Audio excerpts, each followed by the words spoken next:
So what is the South China Sea dispute? The South China Sea dispute is a conflict between China and many other Southeast Asian countries over resources located in the South China Sea. Let me explain. The South China Sea is a region of vast resources and military control. China has always sought after this area and has gone through a series of unfair methods against the other countries in order to expand its claims in the South China Sea. Recently, China has begun building artificial islands in the South China Sea, and through this is expanding its exclusive economic zone for the valuable resources in the South China Sea. Well, you're probably wondering how this connects back to human geography. Topic 4.1 talks about nations and states, and this relates to this topic because the conflict occurring is due to the differences between certain multinational states. Topic 4.3 talks about choke points and chatterbelt regions, which is seen in this conflict with the Strait of Malacca, a powerful choke point that a third of the world's trade passes through. Topic 4.5 talks about the law of the sea and maritime regulations, and relates the most to this topic as the issue is over conflicting maritime claims and EEZs. And lastly, topic 4.9, which discusses supranational organizations, a relevant means to end this conflict as many of the states in this conflict are Asian states. Now, what really is the problem? The South China Sea is a highly contested region due to its extravagant resources that lay underneath the water and the valuable islands that give it a strategic advantage in controlling the Southeast Asian trade that occurs. The Strait of Malacca especially is a valuable choke point as almost a third of the global trade goes through there. But who controls which part of the South China Sea? That has been a problem for a few decades, and according to the law of the sea written by UNCLOS, each country has a 200 nautical mile territory called an exclusive economic zone off their coast where they can control the resources there. Many of these Southeast Asian countries have been fighting due to the overlapping EEZs in the South China Sea, mainly over the Spratly and Pearsall Islands, which provide strategic control over the rest of the South China Sea and the resources that come with it.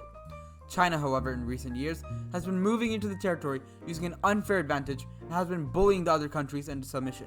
Since 2006, they've used the 9-line rule instead of the EEZ rule of the UNCLOS and have made this rule to benefit them. China has claimed that all of the Pearsall and part of the Spratly Islands have historically been theirs and that they are claiming it back, despite them not having any proof to support this. After many Asian countries pushed back China, China began finding other methods to justify their bullying. Since 2014 to the present day, they have started building artificial islands in the South China Sea and have begun militarizing these islands. The most recent island, Fiery Cross Reef, has been built with multiple flying strips for fighter jets and has been heavily fortified. This has led to some controversy by some Asian countries, as these outposts give China full control over the South China Sea. China also hopes that these islands extend the EEZ of China as an extended 200 nautical mile territory, giving them access to the islands that they could previously not get. This expansion has led to the US getting involved. The US fear that if China gets too powerful, with the valuable resources in the South China Sea, they will be able to become more powerful than the US. For this reason, the US has been conducting FONOPS operations since 2017 to present day. FONOPS stands for Freedom of Navigation Operations, which are basically where US ventures into neutral or friendly states as EEZ zones in order to assert their dominance and put the countries in their place. The latest US FONOPS in the South China Sea has resulted in war tensions between the two countries, with China warning the US that they will go to war if they keep on interfering in their affairs. What will happen in the future of the South China Sea is still unknown, but one thing is for sure. Without putting China in its place, it will continue to bully the other countries and gain resources. Previous to now, there's a tribunal of Southeast Asian countries in order to try to dissolve this issue. It was not successful. I believe that our first course of action should be to bring this matter to UNCLOS and the UN in hopes that they might deter China from continuing down this path. This may be the most effective conflictless course of action, with the UN telling China to stop rather than the Asian countries taking action to stop China. If not successful, however, I believe that Asian countries should work together as a whole in order to drive out China by either boycotting products, engaging in FONOPS operations along with the US, or other means.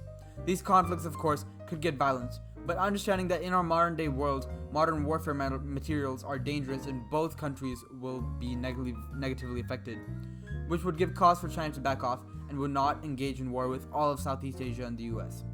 Boycotting Chinese products, however, can be arranged by shifting primary manufacturing services from the US from China to Asian countries that are pushing back against China. All in all, I feel like this would be an effective plan in order to push out China and effectively administer justice in the South China Sea.